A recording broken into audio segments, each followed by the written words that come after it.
Listen and watch something new. फिर वो वजीर दरबार से 25 लाख रुपए लेकर आता है और भोला को देखकर उससे गधा ले जाता है। एक गांव में एक बूढ़ा आदमी पेड़ के नीचे बैठकर लोगों से मदद की आवाजें लगाया करता था, लेकिन कोई भी उसकी मदद नहीं करता था। बेचारा वो बूढ़ा आदमी शाम को भूखा पेट लेकर अपने घर जाता। ए जी, कुछ खाने के लिए लाए हैं या फिर आज भी खाली हाथ आ गए हैं?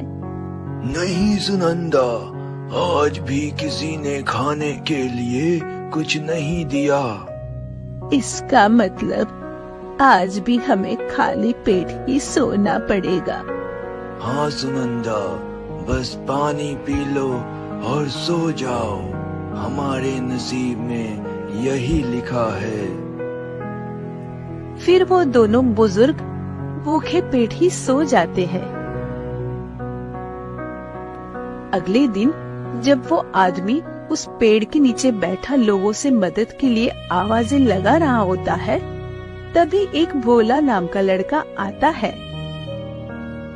बाबा जी, मैं इतने दिनों से यहाँ से गुजर रहा हूँ और देख रहा हूँ कि आप खाली पेट यहाँ बैठे रहते हैं, ना कुछ खाते हैं ना पीते हैं। बाबा जी, आप मुझे बताइए, मैं आपकी क्या मदद कर सकता हूँ?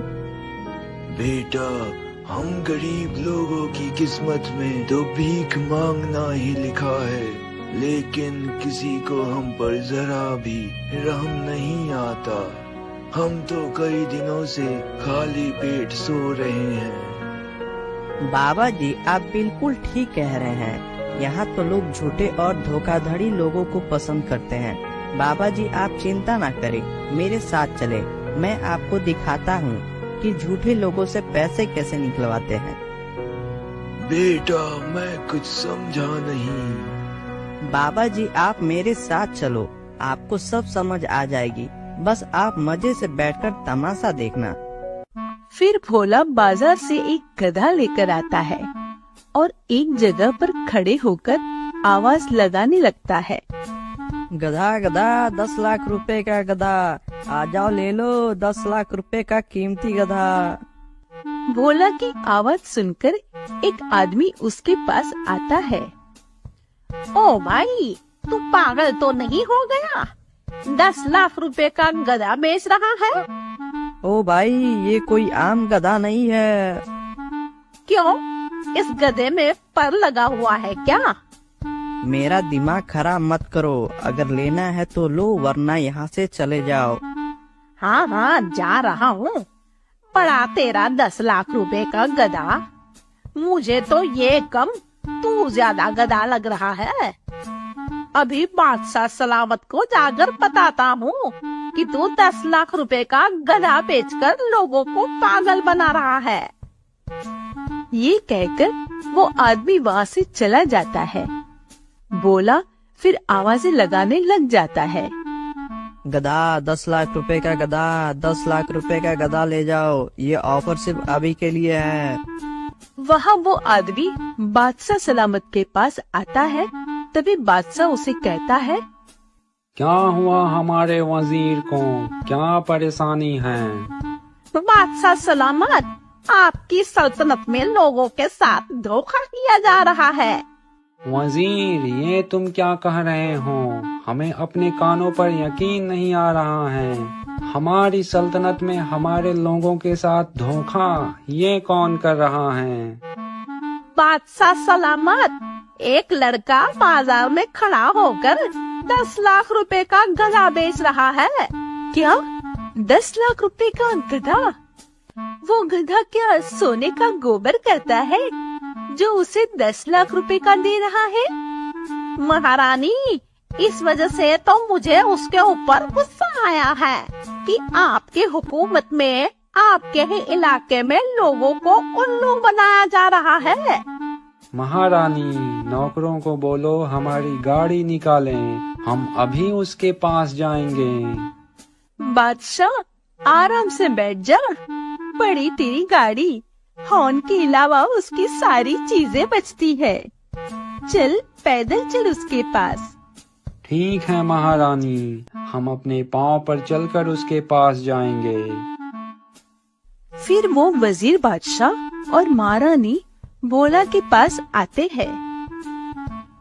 ओ लड़के, तुम्हारी ये हिम्मत कि तुम हमारी सल्तनत में हमारे लोगों को उल्लू बना रहे हो। क्या खूबी है इस गधे में जो तुम इसे 10 लाख रुपए का बेच रहे हो? बादशाह सलामत, कोई खूबी नहीं है, ऐसे ही लोगों को पागल बना रहा है। बादशाह सलामत, ये कोई आम गधा नहीं है, इसके बहुत फायदे हैं। क्या फायदा है? क्या ये चारा खाकर पटाखे मारता है? मीठे बादशाह, मुझे तो लगता है ये लोगों को पागल बना रहा है, इसे गिरफ्तार किया जाए। महारानी जरा रुको। ओ लड़के, इस गधे की खूबी बताई जाए। जो हुक्म बादशाह सलामत। बादशाह सलामत, अगर किसी के रिश्तेदार मर गए हो तो वो इस गधे पर बैठे तो उसे वो रिश्तेदार नजर आ जाएंगे और उससे बातें करेंगे। मतलब अगर किसी के बाप दादा मरे हो तो वो इस गधे पर बैठे तो उसे उसके बाप दादा नजर आ जाएंगे क्या? जी हाँ, वो उसे जिंदा होकर नजर आएंगे। मीठे बादशाह, ये तो एक नंबर का ठग लगता है, ये कैसे हो सकता है? लड़के, अगर तुम्हारी बात सच्ची हुई तो हम तुमसे ये गधा 20 लाख रुपए में खरीदेंगे। जी जी बादशाह सलामत, आप इस पर बैठकर इसे चेक करें, लेकिन एक शर्त है बादशाह सलामत। ओ लड़के, अब कौन सी शर्त है? शर्त ये है, जो ईमानदार और नेक दिल इंसान इस पर बैठेगा उसे अपने रिश्तेदार नजर आएंगे और जो बेईमान होगा उसे नजर नहीं आएंगे। वाह, ये तो बहुत काम का गधा लग रहा है। चल मेरे वजीर, इस पर बैठ जा, अभी तेरी ईमानदारी का पता लग जाएगा। अच्छा बादशाह सलामत, मैं इस गधे पर बैठता हूँ। मैं तो बहुत ईमानदार हूँ, मुझे मेरे रिश्तेदार नजर आएंगे। मीठे, इस गधे के ऊपर बैठ जा, अभी तेरे प्यार का पता चल जाएगा। मीठे, अगर तेरे पापा तेरे को नजर नहीं आए तो फिर देख मैं तेरे साथ क्या करती हूँ। ये सुनकर मीठा सोचने लगता है। अबे यार, मुझे तो इस मोटी नाक वाली औरत से 1 टके का भी प्यार नहीं है। अगर मैंने इसे कह दिया कि मुझे मेरे घर वाले नजर नहीं आ रहे हैं तो ये मुझे मार मार कर बंदर बना देगी। मीठे, बैठ जल्दी गधे के ऊपर, जल्दी बैठ। अच्छा महारानी, अभी बैठता हूँ। फिर मीठा उस गधे पर बैठ जाता है। हाँ बादशाह सलामत, आपको आपके पापा नजर आ रहे हैं? यार, देखने की कोशिश तो कर रहा हूँ, लेकिन अभी तक कोई नजर नहीं आ रहा है।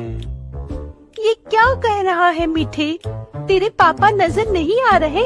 इसका मतलब आ गए नजर, पापा नजर आ गए। महारानी, बादशाह सलामत को पापा नजर आ रहे हैं। पापा, आप मुझे भरी जवानी में छोड़कर क्यों चले गए? ना कोई चिट्ठी ना संदेश, जाने वो कौन सा देश जहाँ तुम चले गए। हाँ महारानी, अब आपको पता लग गया कि ये गधा कितना कीमती है। हाँ, बहुत कीमती है ये गधा। लड़की, ये गधा मैं तेरे से 25 लाख रुपए का खरीदूंगी। इस गधे ने मुझे खुश कर दिया है। ओ वजीर, जा शाही खजाने से 25 लाख रुपए लेके आ। फिर वो वजीर दरबार से 25 लाख रुपए लेकर आता है और भोला को देकर उससे गधा ले जाता है। भोला उनमें से कुछ पैसे रख लेता है और बाकी के सभी पैसे उस बूढ़े आदमी को दे देता है।